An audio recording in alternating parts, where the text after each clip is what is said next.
I'm Jim Kircher, and this is the Chain of Rocks Canal. It's a place I've always been curious about, wanted to know more about. It's an important part of the regional economy, an important part of the national transportation system. Because before they built the Chain of Rocks Canal, river traffic had to deal with, well, a chain of rocks. We know that place best now from the Chain of Rocks Bridge and the castle-like water intake structures.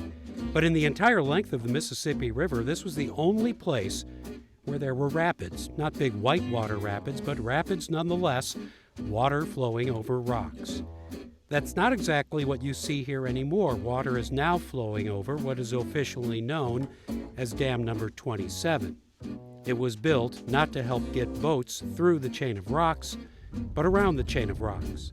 It helped raise the water level that filled this canal and made possible the next place we're going to visit. And if you like trains and trucks and barges, you can't do any better than America's central port. And when you're here, it really hits home. St. Louis, it's still a river city. Actually, this is Granite City, Illinois. But what goes on here is a part of the regional economy and part of our regional history. This port, which changed its name a few years ago from Tri-Cities to America's Central Port, has been in business now for 60 years, since 1959. There also used to be here the Granite City Army Depot off Route 3, but the port, which is a public facility, took over that land, and it's expanded. And it's about much more than loading and unloading. While the Port Administration has just 35 employees, there are some 800 other people working for the companies operating here. Dennis Wilmsmeyer, a Granite City native, is the port's executive director. You know, our focus as a public port district and the state of Illinois, we're here to create jobs. We basically are an economic development entity that's located on a river system with a lot of great transportation opportunities. Frank Papa is the port's sales manager.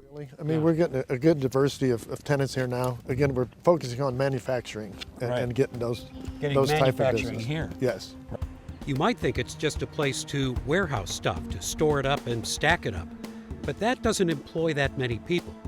What they want here are places that use materials to make things. Bring the material in, ship product out. Petroleum to turn into asphalt, chemicals into fertilizer, and steel into, well, steel stuff. Does this go 24 hours? Or 24 hours a day. Yeah. So if I came down here in the middle of the night, if the water wasn't high, there'd be stuff going on? There'd be activity going on here, yes. Yeah.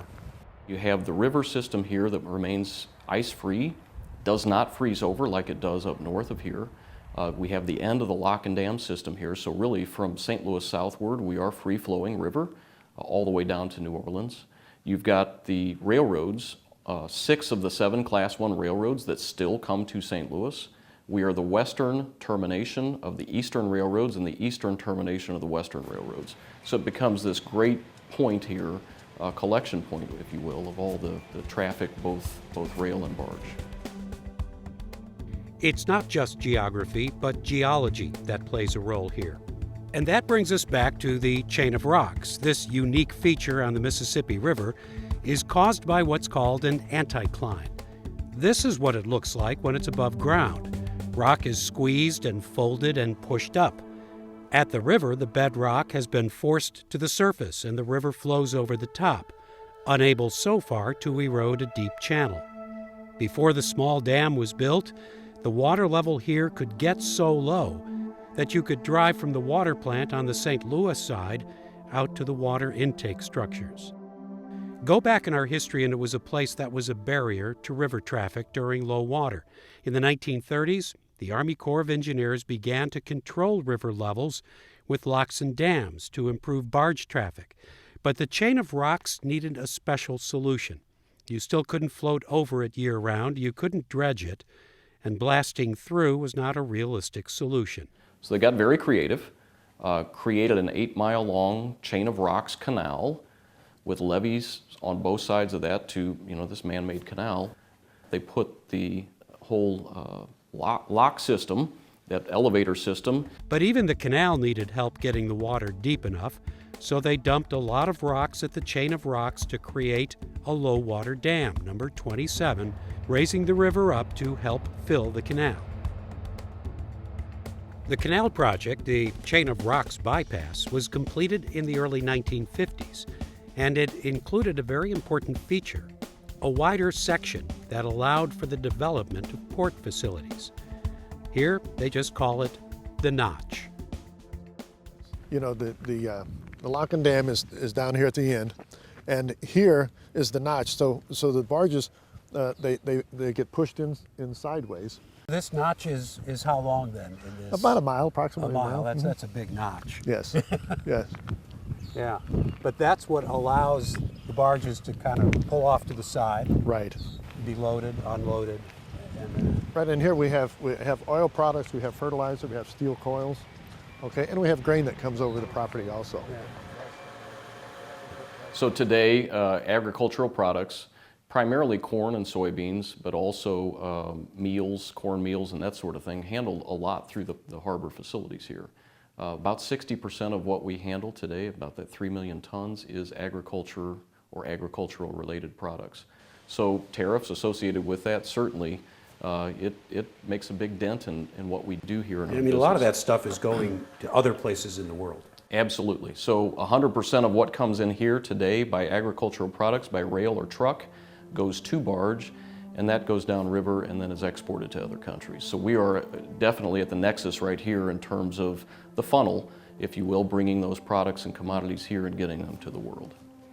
What are your concerns? I mean, you want to talk about how great things are and how many jobs there are here, but there's a lot of things in the world, there's a lot of things in the region that affect what's going on here. What worries you? Absolutely, and it's not so much worries. I think with the river industry, you get floods, you get droughts. The river industry and all the barge transportation companies and we have become pretty resilient to the ups and downs of the rivers, whether that's a flood, whether that's a drought.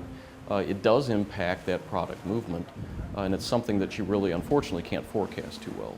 The other thing today is tariffs. So that's another one that just, we really try to push as much as we can from a barge transportation perspective.